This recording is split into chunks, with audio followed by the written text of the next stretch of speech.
क्योंकि 78 वार्ड के अंदर जो जनता का आक्रोश था, आक्रोश को देखते हुए यहाँ के जो समाज सेवी थे अब्दुल नईम साहब, जनता ने उनसे कहा कि आप जो है यहाँ पे खड़े होकर हमारे जो मुद्दे हैं उन मुद्दों को आप जीत के उन मुद्दों को हल करने की कोशिश करें।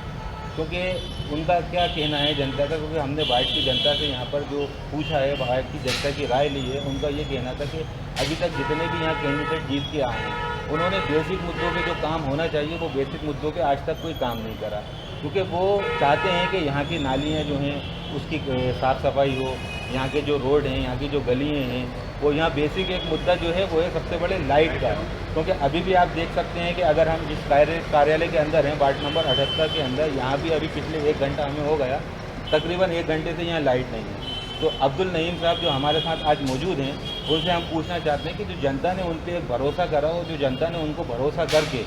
यहाँ से उम्मीदवार बनाना, आज़ाद उम्मीदवार वो बन के जनता के लिए खड़े हुए हैं, उस जनता के लिए वो क्या करेंगे। अगर जनता उनको चुन के लेके आती है तो उस जनता से जो उनके किए हुए वादे, वो उस वादों को पूरा करेंगे कि नहीं करेंगे। नईम साहब जी देखिए, सबसे पहले तो मैं बोलता हूँ कि निर्दलीय जो मैं खड़ा हुआ, जनता ने मेरे वार्ड के लोगों ने मुझे चुना है। मैं निर्दलीय चुनाव नहीं लड़ लिया था, लेकिन मजबूरन जनता ने मुझे आगे करा, क्योंकि मैंने पिछले 5 सालों से मैं अपने फील्ड पे था, और फील्ड पे था तो मेरे को उम्मीद थी और सबको उम्मीद थी कि टिकट मिलेगा, क्योंकि काम किए मैंने जनता के बीच में रह के। और जनता के बीच में रह के जब मुझे टिकट नहीं दिया गया तो जनता में आक्रोश आ गया, मेरे वार्ड वासियों में नाराज़गी हुई। मैंने मना करा, नहीं मेरे को चुनाव नहीं लड़ना है, लेकिन मेरे को जनता ने खड़ा करा और उनने भरोसा दिलाया कि हम आपका साथ हैं, आप बिल्कुल आगे आइए और चुनाव लड़िए, हम आपका साथ देंगे और बिल्कुल आपको जिताएंगे और आप हमारी उम्मीदों पे खरा उतरेंगे। मैंने भी उनको भरोसा दिलाया है कि जो इधर सड़क, बिजली, नाली, अपनी जो परेशानियाँ हैं बिजली की, सड़क की, नाली की, ये समस्याओं को दूर करूँगा।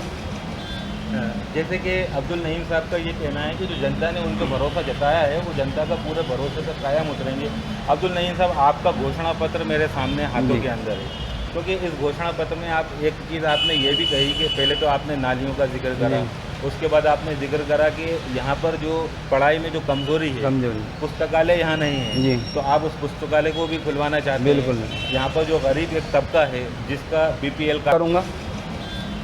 जैसे कि अब्दुल नईम साहब का ये कहना है कि जो जनता ने उनको भरोसा जताया है वो जनता का पूरे भरोसे पर कायम उतरेंगे। अब्दुल नईम साहब, आपका घोषणा पत्र मेरे सामने हाथों के अंदर है, क्योंकि इस घोषणा पत्र में आप एक चीज़ आपने ये भी कही कि पहले तो आपने नालियों का जिक्र करा, उसके बाद आपने जिक्र करा कि यहाँ पर जो पढ़ाई में जो कमजोरी है, पुस्तकालय यहाँ नहीं है, तो आप उस पुस्तकालय को भी खुलवाना चाहते हैं। बिल्कुल। यहाँ पर जो गरीब एक तबका है जिसका BPL कार्ड नहीं है, जिसका मजदूरी कार्ड नहीं है, अगर आपको जनता लेके आती है तो आप इस चीज़ों को किस तरीके से हल करेंगे? मैं उसको इस तरीके से हल करूँगा कि मैं मालिक करे मैं जीत जाऊँ, और मालिक ने मुझे जिताया तो मैं इसको विधायक निधि से, सांसद निधि से अड़ के ये काम करवाऊँगा, उनके लिए धरने पे बैठूँगा, ये सब काम करवाऊँगा मैं। मेरी जो निधि है उससे भी, और मेरे उससे बढ़ के का भी हो जैसे काम होता है, तो उनके पास जाके उनके पास धरने पे बैठ कर लोगों के साथ मिल के सब ये काम करवाऊँगा मैं। हाँ, एक सवाल और जनता का कि अगर आप जीतते हैं, अगर जनता